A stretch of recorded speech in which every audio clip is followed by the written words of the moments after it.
আসসালামু আলাইকুম। আমি আরিফ আহমেদ।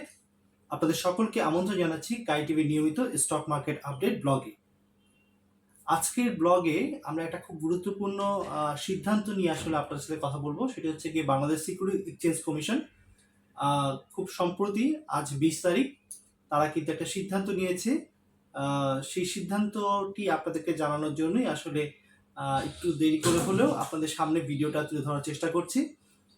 তো আমরা ইন্ট্রোতে চলে যাচ্ছি। ইন্ট্রোর পর এই জেড ক্যাটাগরি নিয়ে মূলত যে সিদ্ধান্তটা এসছে এবং তার সাথে আরেকটি সিদ্ধান্ত আছে, মূলত দুটি সিদ্ধান্ত। সেই দুটি সিদ্ধান্ত নিয়ে আপনাদের সামনে বিস্তারিত আলোচনা করব। ধন্যবাদ।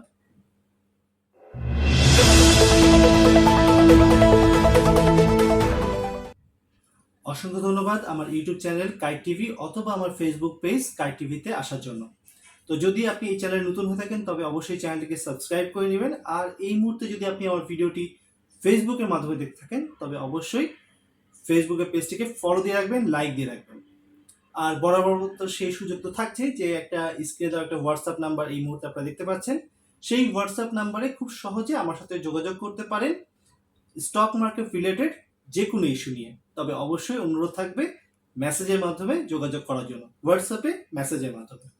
তো আমরা মূল আলোচনা চলে যাই। আলোচনাটা একেবারেই খুব সংক্ষিপ্ত, মূলত দুটি পয়েন্ট আমি একদম আমার নিজের ভাষায় আপনাদের সাথে একদম সহজ সরল ভাষায় আপনাদের সামনে তুলে ধরার চেষ্টা করছি।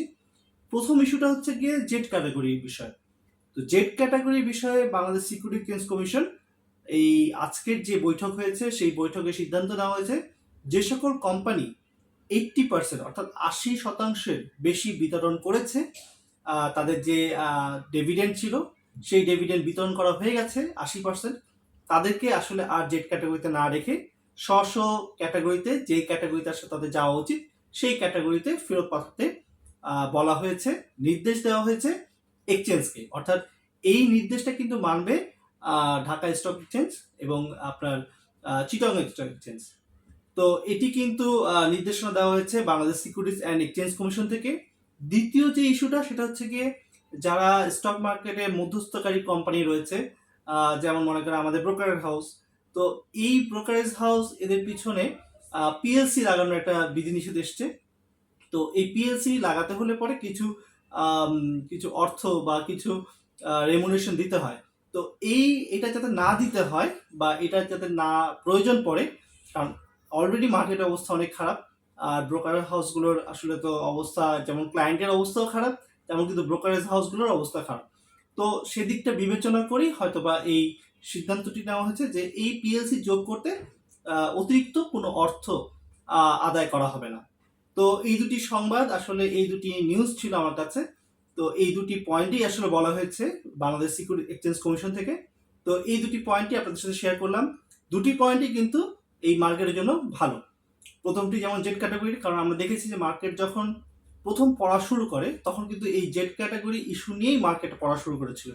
তো সেই ইস্যুতেই কিন্তু আবার নতুন করে একটা বলা যায় যে একটু আশার আলো আসলো, যে সকল কোম্পানিগুলো আসলে 80% দিয়ে দিয়েছে, বিতরণ করে ফেলেছে, তো তাদের কিন্তু আবার জেড ক্যাটাগরি থেকে ফিরে স্ব ক্যাটাগরিতে ফিরে দেওয়ার বা যে ক্যাটাগরিতে যাওয়া উচিত তাদের সেই ক্যাটাগরিতে কিন্তু ফিরে নেওয়ার জন্য বলা হয়েছে।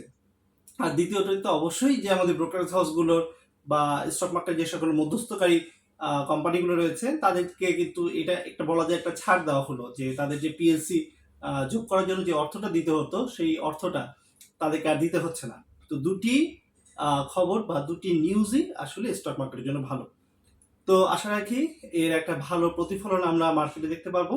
এই আশা ব্যক্ত করে আজকের মতন এখানে বিদায় নিচ্ছি, কিন্তু খুব অল্প সময়ের মধ্যে আবার আপনাদের সাথে দেখা হচ্ছে স্টক মার্কেট রিলেটেড যে কোনো আপডেট নিউজ নিয়ে।